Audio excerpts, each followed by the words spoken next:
DOJ came out with a report regarding Epstein, and they made a determination that there is no blackmail list, there is no client list regarding Jeffrey Epstein. So a lot of things have been disappearing this year, and that is one of them. Immigrants hustle harder than most Americans. Do you think that is true? Yes, we came without nothing. So what we gonna lose? So you have to do it. You don't have choice. If you compare with the success of somebody else, you're gonna be afraid of everything. You're not gonna do anything.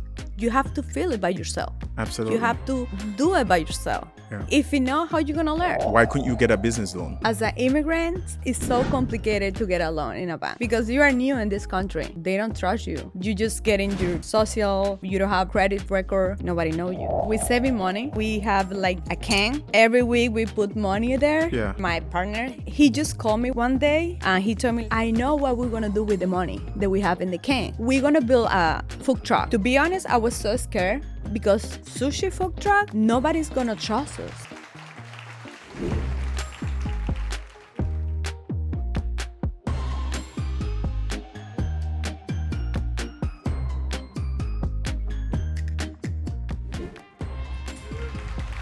And welcome back to the Attorney Sekou Podcast, where law meets life, stories turn into journeys, and journeys create legends. I'm your host, Sekou Clark, and I'm excited to have you back here sharing your time with me today. So let's get into it. As you know, the hot topic is, depending on who you're talking to, it's Diddy being found not guilty of 3 of 5 charges. So if you have been living under a rock, you know that this trial went on for approximately 2 weeks or even more. And a lot of people were on the fence as to what would be the outcome of this. Well, guess what? 3 of 5 charges were not guilty. And the main one in which I'm sure he was concerned about was the racketeering and the conspiracy charges, which would have probably landed him potentially life in prison. And he was found guilty of the lesser charges, which he may get time served or maybe a couple years, but it's significantly less than what could have been. All right. So moving on, we're still talking about court. So the Department of Justice, the DOJ, they came out with a report regarding Epstein. And they made a determination that there is no blackmail list, there is no client list regarding Jeffrey Epstein. So a lot of things have been disappearing this year, and that is one of them. So no client list, no blackmail list, and he apparently died of suicide. And I think everybody knew that. I mean, I don't think there needed to be an investigation for that, but I know what a lot of people were waiting on was to see if Trump, not that he was going to be on this list, but he was going to give Diddy a pardon, or maybe that he was going to be on the list, but you can get that out of your mind. There was no client list and there was no blackmail list. All right, moving on. Yesterday, Tom Homan reported on Fox News that he is extremely concerned for ICE agents. All right, and he has stated that Congress and the general public, they have been communicating this rhetoric that ICE agents are racists and they are Nazis and they are now in fear of their lives. And he's pleading to the public that ICE agents, they're just doing their job and they have families that they have to go home to. This is fresh off of ICE agents trying to enter Little Haiti, and they were met with a lot of resistance, right? And this was also followed up with the attack of some border agents where one agent was apparently shot in his neck. So Tom Homan, the border Cesar, he's been pleading a lot of things, but this has been his most definitive plea to stop calling ICE agents Nazis. And he's saying that people in Congress, they're the ones responsible for this. I'm sure you'll have your opinion, but I'm just here to give you the facts on this one. No matter how you feel, yes, there are still people. I think it would help, Mr. Homan, if these guys who have their families, that they weren't wearing ski masks to put people in cuffs. I think that might change the rhetoric just a little bit. Just a thought on my end. And again, we're here again with TPS. As you know, since the start of the year, temporary protected status has been repealed country by country by country, right? First, it was the Cubans, then it was the Haitians, but then the Supreme Court paused on the Haitians and said, hey, we have to end this at the original designated date, which is February 2026, and not in August of 2025. So we're moving on to now, unfortunately, the Hondurans and the Nicaraguans, right? And this is 70,000 people that will be affected, that they will lose their temporary protected status. And what's significant about TPS for the Hondurans and the Nicaraguans is that they have had this protected status since 1999. So approximately 26 years, and it will come to an end. As you know, TPS is designated to countries who have political strife or natural disasters, and the U.S., as you know, is a place that welcomes people who have these type of issues and they're fleeing persecution, and they're here legally. But now it all comes to an end. So now you have 70,000 people who will now have to scramble to either face deportation, lose their jobs, but they still have hope if they can find another relief from deportation, just like these other groups that their TPS status was officially ending. So lots going on this week, and I am extremely excited for you to meet our guest today. See you soon. All right, so welcome back, and we have our next guest, the amazing Marjorie Peraza. Welcome. All right, so I must say, I went to your restaurant a couple weeks ago, and I mean, I was like blown away. I've never before had a combination of arepa and sushi, because I love Latin food and I'm obsessed with sushi, but somehow you've been able to fuse them together. Yeah, exactly. I mean, so we have to start about that. So the name of your restaurant is Take a Sushi. Correct. And what was the concept behind Take a Sushi? Well, thank you for inviting me. So we decided to create Take a Sushi. Like when I moved to United States, so I always say like my favorite food was the sushi. Okay. So I work at like 8 to 5 job. So I make like $8 an hour or something like that. Mm-hmm. So I just save for during the week like $50. Yeah. So that $50 I use it for go to a sushi restaurant because that's the only thing that I like to do it. Yeah. So when I try different sushi restaurant, I always say like, oh my God, I miss my flavor. And where are you from? I'm from Venezuela. Venezuela? Yeah. Which part of Venezuela? It's a little city called Barquisimeto. Okay. Yeah. So when I moved, I was looking for that flavor. Like, oh my God, this is like a gift for me for every week, like to work hard. So the only thing that I want to do is just go to a nice restaurant and eat my favorite food, which is sushi. So I tried so many restaurants, but I always feel like a so disappointment because, I make $8 an hour and save the whole week for just $50 and spend the money, and I don't like the food in any place. So you're saving like almost all of your money to go and have this amazing meal to try to get these tastes and flavors, it's like and then you're disappointed. A little gift for me, like, hey, you work so hard the whole week and you have to do something that you like it. So what I have to do, I mean, go to a nice restaurant and enjoy the sushi. Mm-hmm. So too many spots that I try. So always I get so disappointment. We always think like with my partner, because I opened the restaurant with a partner. Mm-hmm. Hey, if something is missing in the United States, something in Orlando specific, something is missing. I miss my flavor. So what is the flavor that I miss? It's like the Latin flavor, like the fusion. That's why we introduce in our sushi, because we say, hey, too many people is moving right now. Too many Venezuelan people is moving right now to Orlando. Nobody know where can I find a place like the place that we usually go in our country. So hold on. So why not just open a Venezuelan restaurant then? It's because too many people is trying to do it exactly the same. Got it. I'm Venezuelan, but I'm not really huge fan of Venezuelan food. Like, okay. I can make Venezuelan food in my house, but I'm not going to a restaurant for try Venezuelan food. Yeah. You know, I just want to try something different that I don't cook every single day. Yeah. So that was the idea. We decided to create something like with my partner, which is a really good chef. Something different, something with the people remember, something with the people feel like, hey, when I tried the first bite, I'm just trespass my brain in my country. Like, this is what I'm talking about.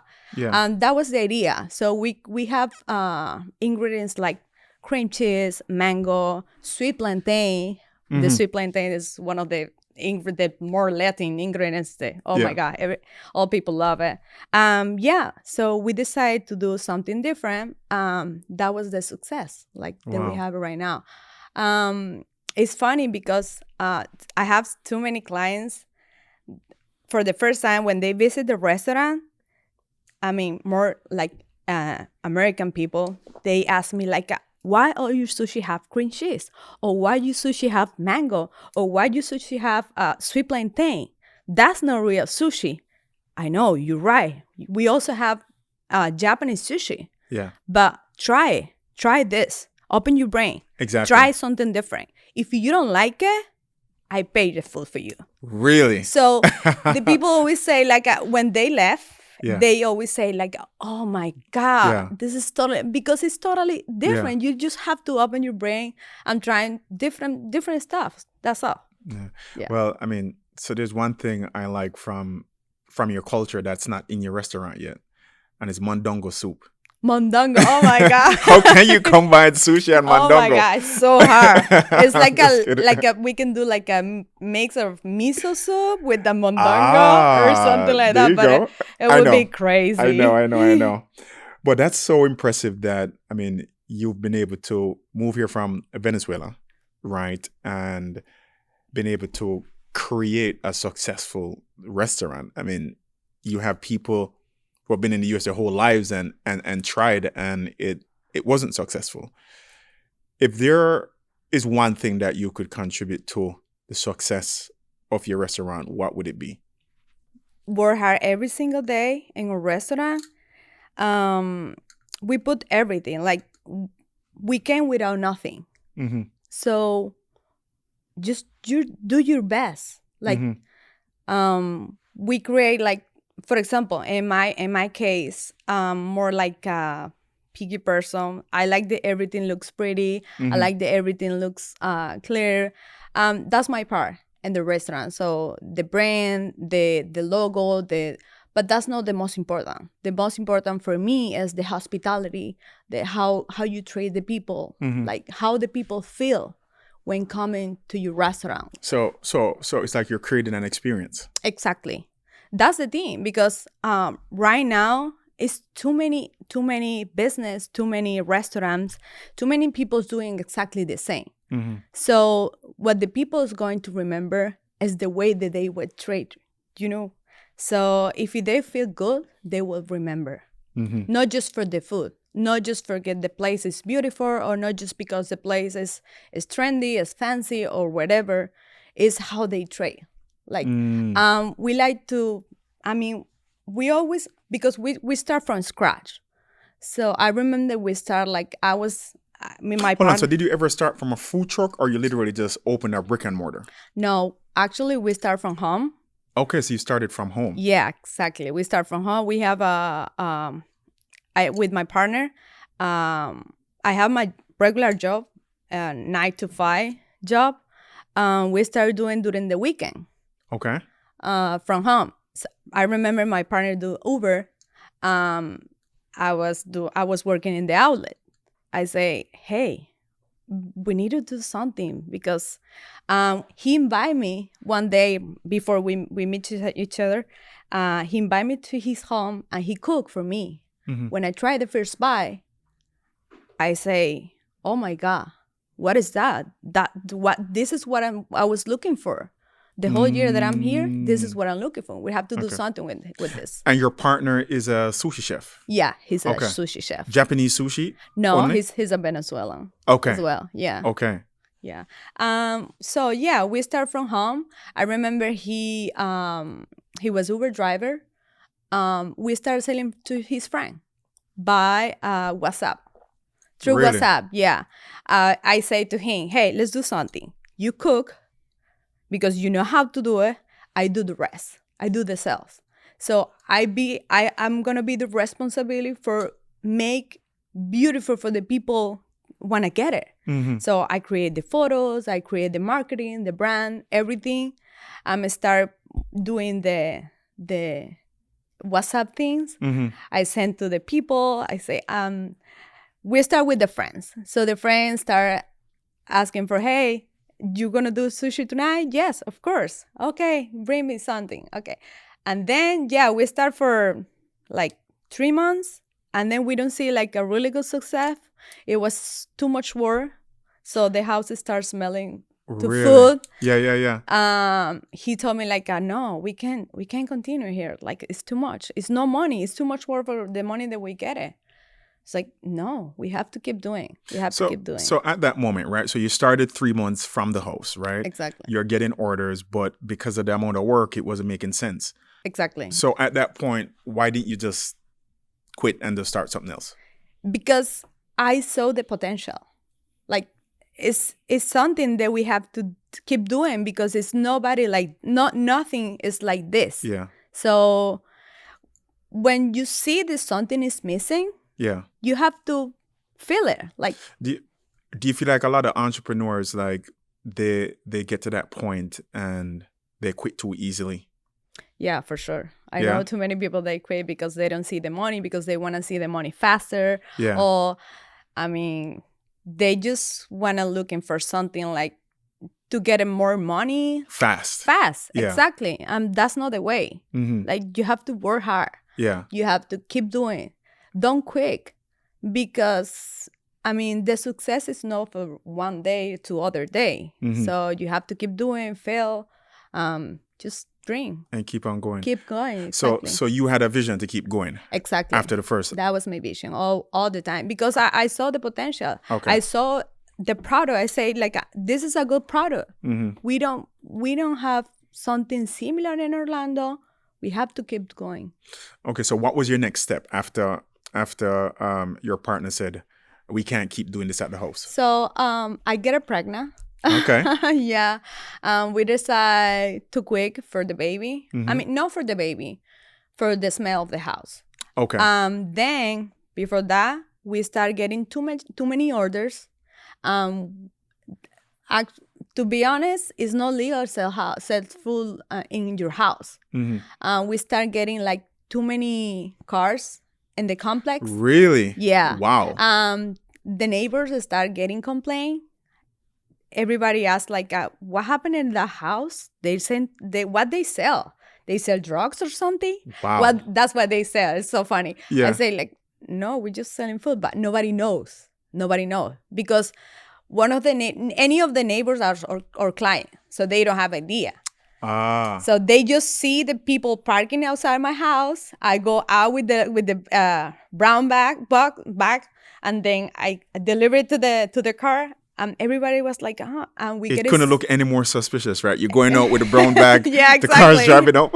Yeah, exactly. Yeah, so we started getting complaining. After that, I get pregnant, but I knew it. That was after I get pregnant. I say, like, hey, if I'm pregnant, I wanna have time with my baby. I don't wanna go to a job that I don't like it, just for a couple bucks, a couple dollars. Yeah. You know, I want to spend the time with my baby. I want to see how he grow. Be here with him. I was thinking, like, we have to keep doing something. Like, I was thinking like, hey, we already start something.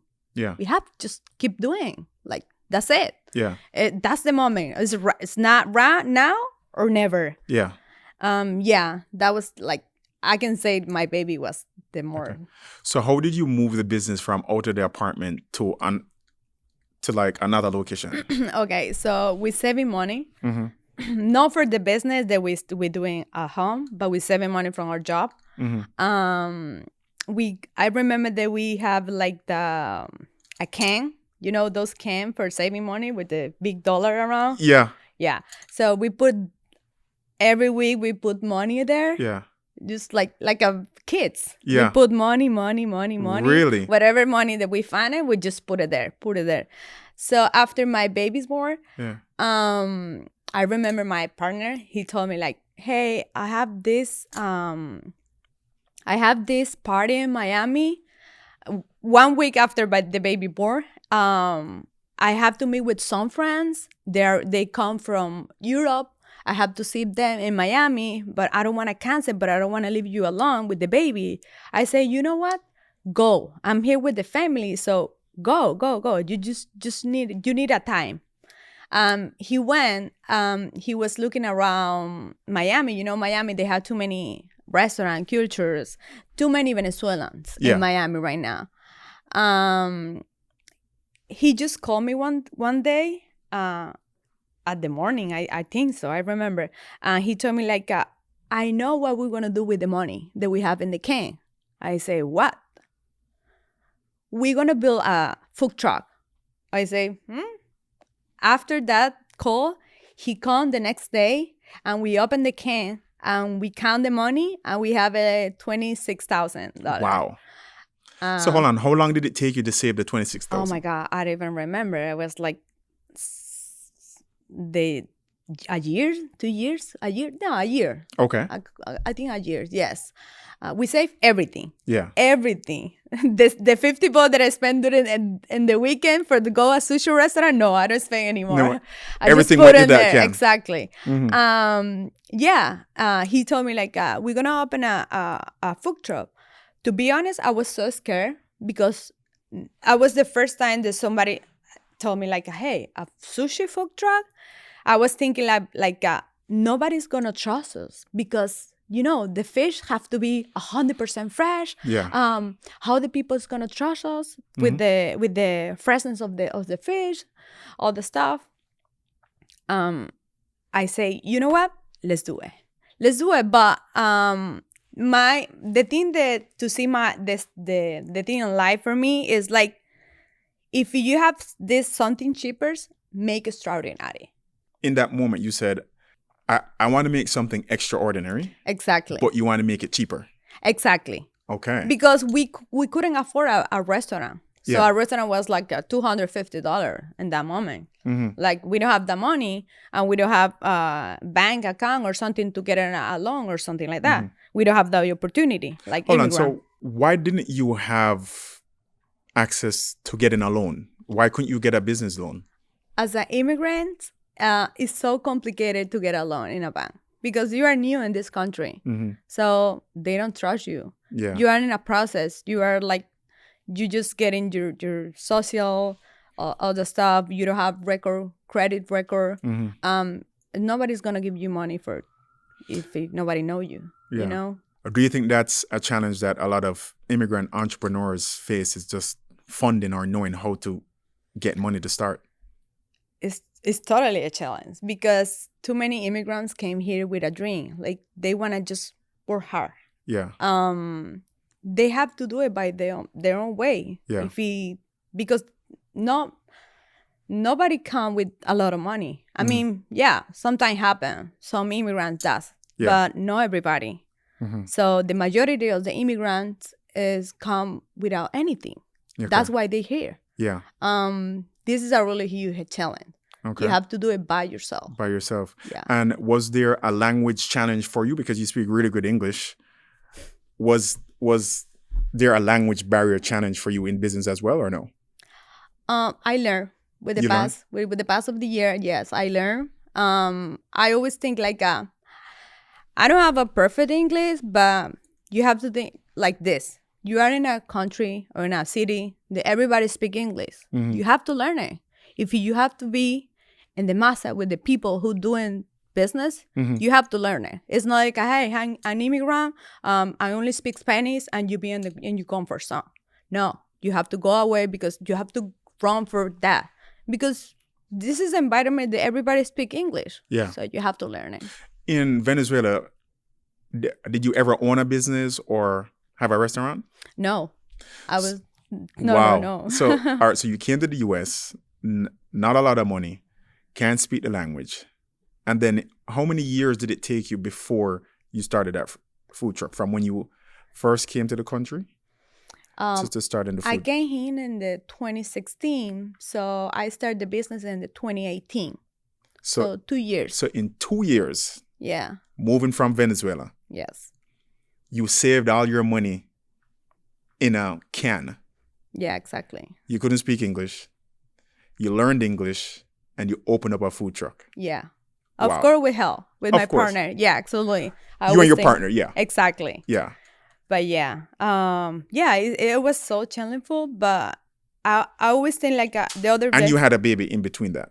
Exactly. Wow. I always say like, hey, I mean, we came here for a reason. Yeah. Let's show up. Like, let's be like the different, you know? Let's do the different.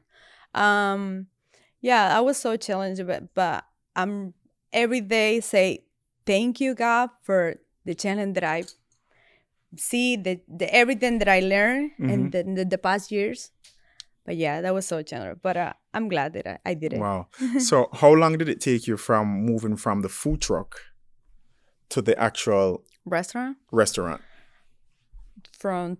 started the food truck in the 2018. So we moved into a physical location, like actually a restaurant, in the 2022. Okay, so 4 years. Yeah, 4 years. When did you know it was the right time to move? Because, I mean, getting the physical restaurant, it comes with rent. You have to get permits. Exactly. Licensing. No, you're going to have payroll. Exactly. We never know the time. We was scared about it. Everything happened for a reason. The city, they closed the restaurant, the food truck. They closed the food truck because we started getting like too many people, and we just rent a space put the food truck. We started getting too many people during the weekend, and we don't have parking space. Wow. So everything was congested. So the people parking in the street, the city started getting complaining about it also, because they told me like, hey, this is like an open air market. You have to put the right permit, because we put another food truck around. Okay, so you had 2 food trucks?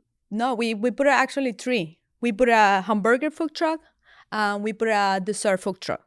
Oh, hold on. Yeah. So you went from 1 food truck exactly to 3. To 3, exactly. So, because we wanna create like a food fair open air market. Okay. But with our food truck. Wow. So were you using your own money to expand the business, or at some point did you ever get a loan? No, we always do it with our own money. Were you still saving in the can?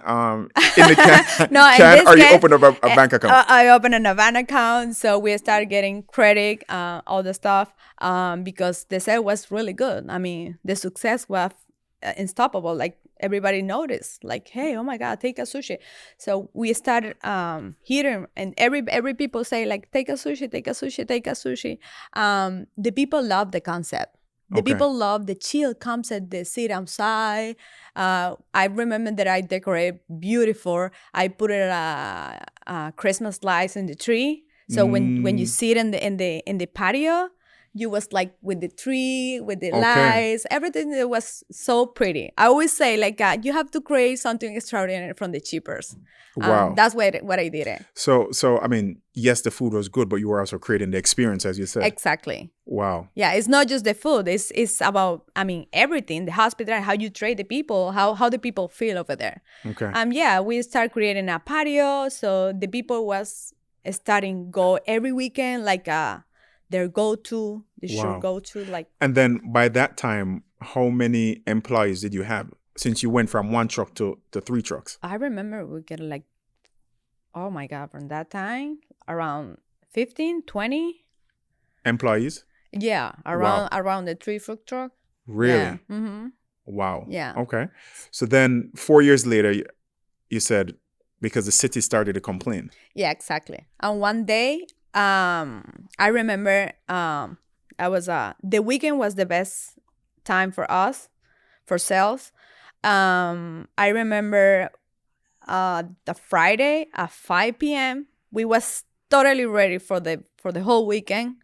I remember the city come to us. Mm-hmm. They just put a red lever with a marker, say close, danger, get out of here.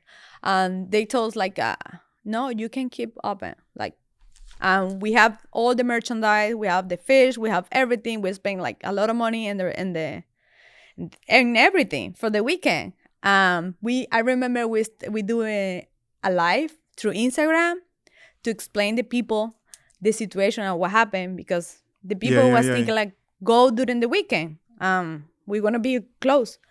We do a live video and we say, hey, this is the situation that we have right now.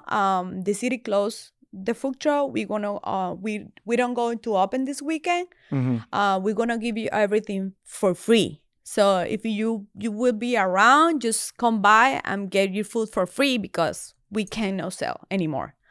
Too many people come to that video. After that video, it was funny because and cute, because we have too many support Wow. from people. People see, like, when you work hard, they see it. Mm-hmm. They notice. Like, they want to be like you, like not like you, because they notice like you effort a lot. It was so cute. Like, the people come and support us, like, hey, oh my God, I feel sorry that this happened to you. Yeah. After that, I remember that the Monday we wake up early. I say, hey, we need to find a place. Mm-hmm. Because we can. It's too many things happen right now around the whole food truck. We need to find a place. We start for like a week. We doing our search for a week. I remember, and we just find the place in marketplace. Mm-hmm. They posted like for 6 hours. I remember, and we noticed that place and say we want it. And the next day, we just signed the contract. Wow. So you were shut down on the weekend. The Monday you started looking, right? And then you signed a lease. Yeah, a couple days after. Yeah. So, I say like it was for us. Wow. So how long did it take to open in the store? Like 2 months. 2 months. Yeah. Okay. 2 months. But thank God the restaurant was almost ready. It was a second generation restaurant. Okay. So we just have to do like remodelation, some decoration, all that stuff. Put it on our style. Yeah. It takes like 2 months. But we say like I remember it was September 6th. Oh, September 2, I remember, in the 2022.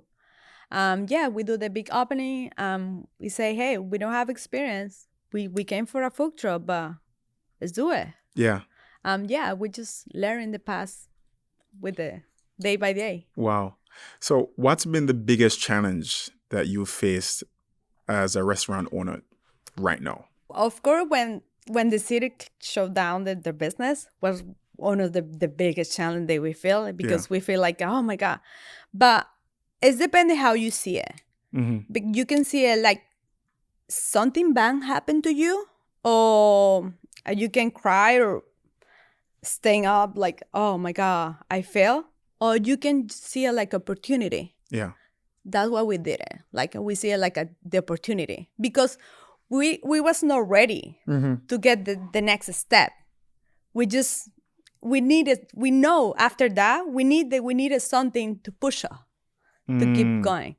The biggest challenge for me was like, I can say, the back attitude sometimes with the people. It's not easy every single day. Does the customers having bad attitudes? I can say know the customer is like you feel like you are a right person, you are a good person. Sometimes you think like everybody is like you, but it's not. It's not. So you have to learn how to handle that. Okay. That was one of the big challenges. Wow. Would you say a lot of your success comes from the immigrant hustle? Like there's a thing where people say immigrants hustle harder than most Americans. Do you think that is a thing or that is true? I say yes. I mean, everybody have the opportunity. It depends how you see it. The other day I read something that I keep on my mind. I say, it say, we came without nothing. So what we gonna lose? So I think like it's like immigrants, we came without nothing. So you have to do it or do it. You don't have choice. That's the thing. But yeah. How do you feel about immigrants right now as they're going through the Trump era, right? And a lot of people feel that immigrants actually come here and they live off the U.S. and they don't really contribute to the U.S. economy. How do you feel about that? It's so hard because we came from Venezuela. You know, the political situation in Venezuela is horrible. That's what we hear. Yeah. To be honest, I'm not really huge involved in the political right now, but I only think like you came here to work hard, no matter what. No matter what president is right now, no matter what happened in the political, you have to work hard. Absolutely. That's the only thing that I think. If you work hard, if you have a plan, if you have a vision, you just have to follow. Yeah. No matter what happened around you. I love that. How do you balance being a CEO and a mother at the same time? Well, it's so hard. But I think like my child was the reason that I was entrepreneur, a CEO. Because I want to be owner of my own time. It's cute because right now he go with me to the restaurant and he work with me. Like he cleaned the table, he talk with the client. Really? Yeah, it's so funny because he's really like active and all the stuff. Yeah, it's so cute. But yeah, I was thinking like, hey Marjorie, no matter what happened around you right now, but you start this for a reason. What was the reason? Have a free time. Honor your own time. Because that was the main reason. I was time for my kids. That's all. Sometimes you need a pause, breathe, take your day off, of course. Yeah. Which is necessary. Yeah. I mean, I think I keep a really good balance right now. So if there are three things that a mother, who is also a business owner, or working full time, to achieve that balance between being a mother and being a CEO or being a business owner, what's the three things that you could say? These are the things that you could follow to get that balance. No matter what you do, just you have to love what you do and be happy. Because if you're not happy, your child is not going to be happy. Wow. So that's the most important. The other thing is everything happened for a reason. Just don't be afraid. The other thing that I can say is, hey, don't be scared to fail. Okay. Like just do it. Okay. That's the thing. And I think that's the thing with, a lot of women business owners, even men too, is just being so afraid to fail, right? Exactly. Yeah. Too many people, right? And people don't understand that a lot of the lessons and a lot of the successful traits come from failing first, right? Exactly. Wow. Okay. And what is next for Take a Sushi? Well, what is your next vision? Well, we start working in the franchise. Wow. Yeah. We want to have Take a Sushi around United States. We want the people enjoy what we do right now. Like entrepreneur. Like we want more entrepreneurs join to our teams doing exactly the same. That's why we start all the process to sell the franchise. Because we want to create a solid brand. Because we saw we know the potential. So we know that this is something different. We know that we can leave a legacy with our brand. Wow. Yeah. So with Take a Sushi right now in Orlando, right? How many employees do you have in that restaurant right now? Right now we have 15. 15. And the next step for you is not to open another location, but it is to franchise it. Exactly. I was thinking about, for sure, we're open to everything right now. We was looking for new locations to open more restaurants, but we're still working. But we decided to pause it to create the whole process for the franchise. After that, of course, we always open to open more locations. But the goal for us right now is just take a sushi around United States. I love that. I love that. So you didn't have any restaurant experience. You've created something successful. Did you have any mentors or people that say, hey, to run a restaurant, this is what you have to do? Or you just figured everything out as you went along? I don't have anybody. So we just go without experience. But as I say, you learn day by day. Because too many people are afraid to do things because they see in another person, but they don't see inside. It's like, you're different. Like maybe you don't know. Maybe that person failed, but maybe you don't, or maybe you fail, but that fail help you to do something different. That's the thing. I feel like if you compare with somebody else, or if you compare with the success of somebody else, you're gonna be afraid of everything. You're not gonna do anything. You have to feel it by yourself. Absolutely. You have to, do it by yourself. If you know, how you gonna learn? Seeing through another person? No, that's not gonna happen. You have to do it. You have to feel it. You have to experience. That's the way. Wow. Is there any decision that you made with Take a Sushi from open to now that you wish you could take back that decision and do it differently? I'd say no. I would say like the whole decision that we made it was for a reason. The whole decision that we made is the reason that we are right here in the place that we are right now. So I can say like, no, I'm so thankful that everything happened to us, like the bad thing, the good things.